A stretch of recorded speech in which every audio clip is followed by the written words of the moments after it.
the product mentioned today will be the Hyper Tough 2000 PSI electric pressure washer. It is a unique and innovative product as it can do many things all within itself. From pressure washing driveways to giving the car a good wash. It's small enough to disassemble and place in the back seat or trunk of most vehicles. It also fits into closeted spaces and on shelves for easy storage. The kit also includes all attachments needed, including the hose and spray gun, as well as the nozzles used and wheels to make the product even more mobile. Donning a red and black color scheme that's appealing to the eyes while giving it a more durable and tough look. For the product and industry life cycles, I would say that it has very much longevity. This product industry has a longevity that lasts as long as humans want things to be clean and can handle using water to do that cleaning. As long as dirt tracks on the sidewalks and driveways and sides of houses, then there will always be a need and use for this product. The product itself has a 2-year warranty, meaning that it might have an issue within those 2 years, but those 2 years could also be considered enough time to save up cash needed if the product fails and they needed to buy another one or to use the warranty to possibly get another one as well. The product is priced low enough to not burden the buyers as much while still giving them high quality for their cash. And the market size valued at 1.09 billion in 2019. For channels of distribution, I chose retail, e-commerce, and wholesale. And for retail, this option was chosen because there's multiple locations used that would be able to give maximum coverage physically. The product would mainly be sold through 3, those being Walmart, Home Depot, and Harbor Freight. I would choose Walmart because it gives the most coverage, being that there is a store in almost every state, and not every city, but it's getting there.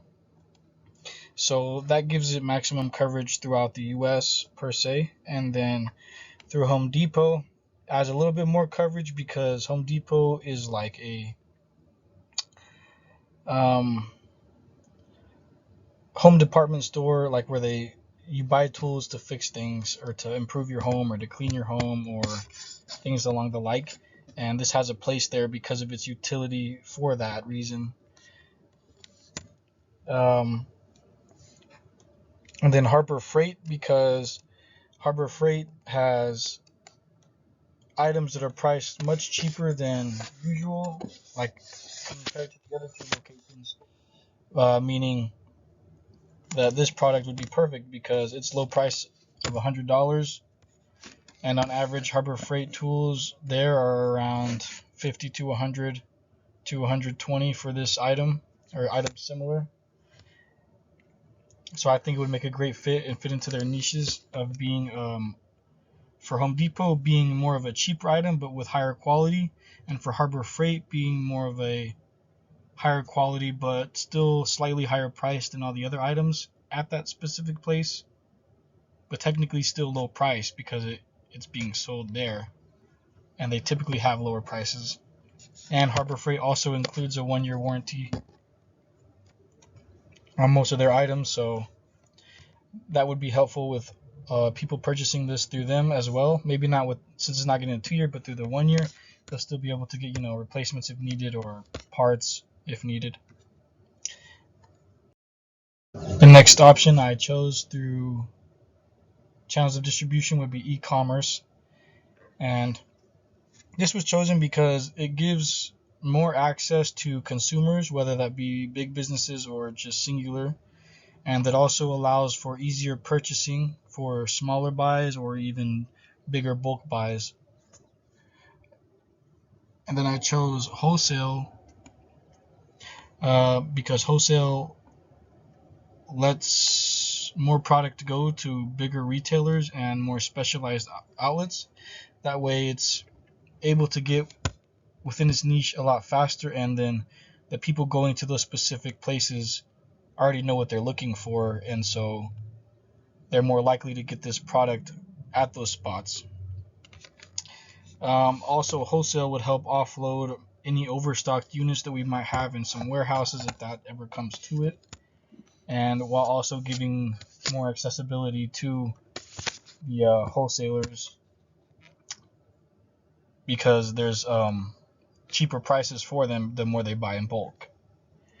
But this is kind of a negative because there is less profit this way, since selling in bulk and reducing the unit price, I won't be making as much profit as I would through online sales or retailers, since through retailers I'd be getting the full amount that I require for it, the full 100. For my social media strategy, I would mostly be doing accounts on all platforms.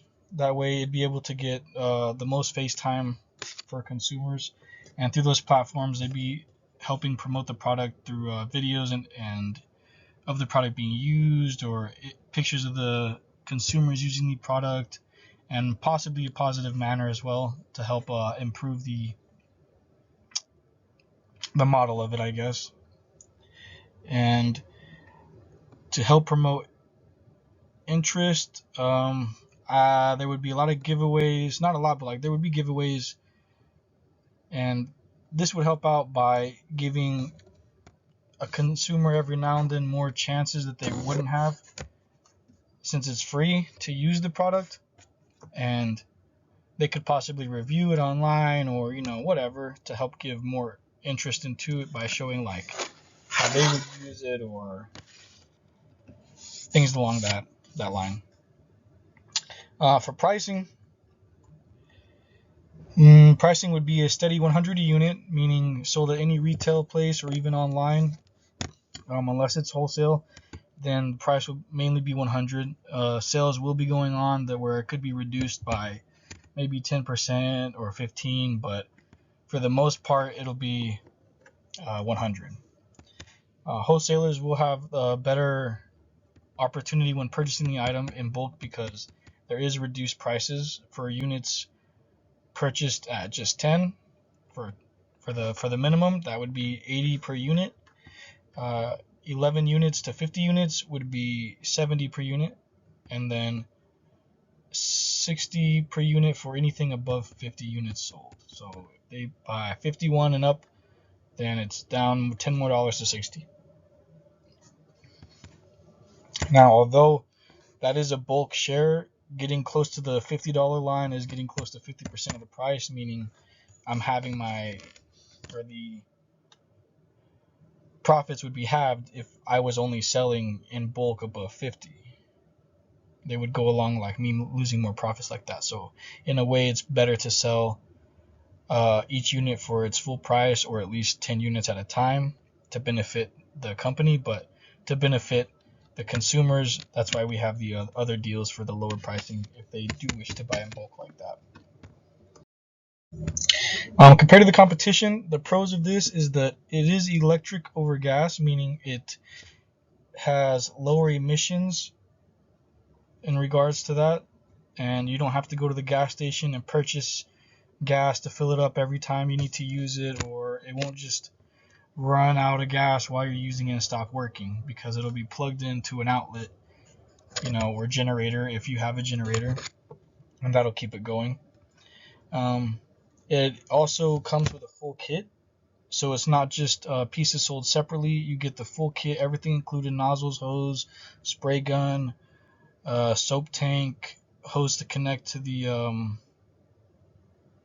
gun, and yeah, all that included. It also comes with wheels to make it more mobile if you need to roll it around the area that you're spraying in.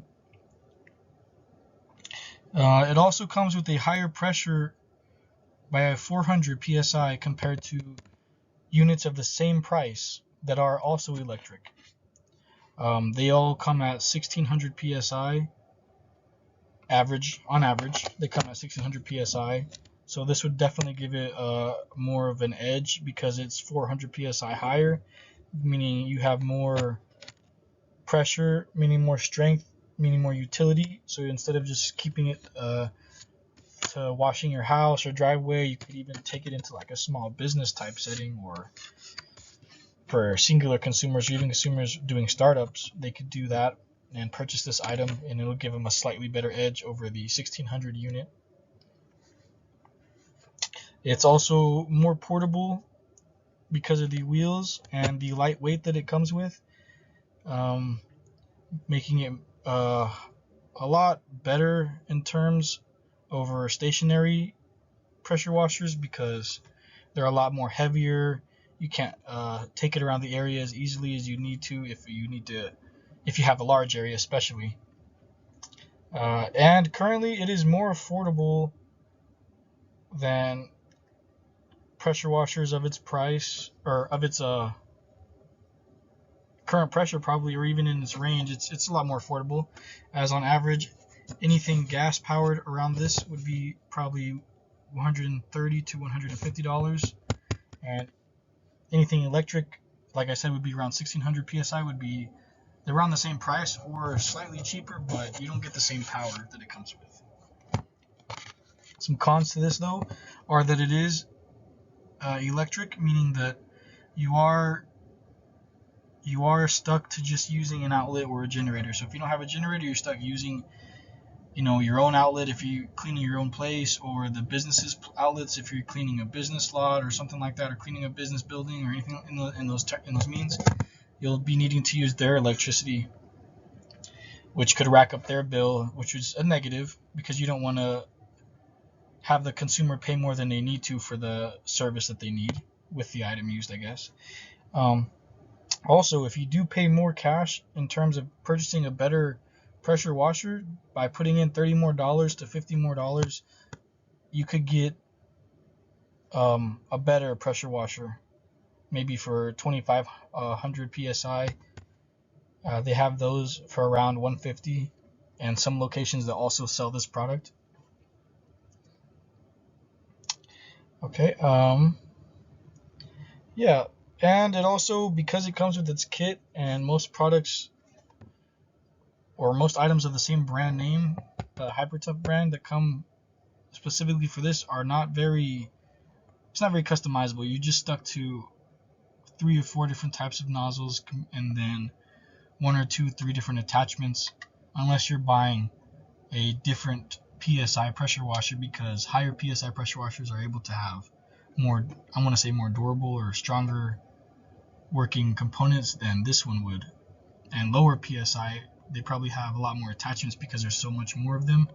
So they need those extra attachments to be able to counteract the fact that it's 400 PSI less than this product. And this is the reference that I had. The end. Thank you.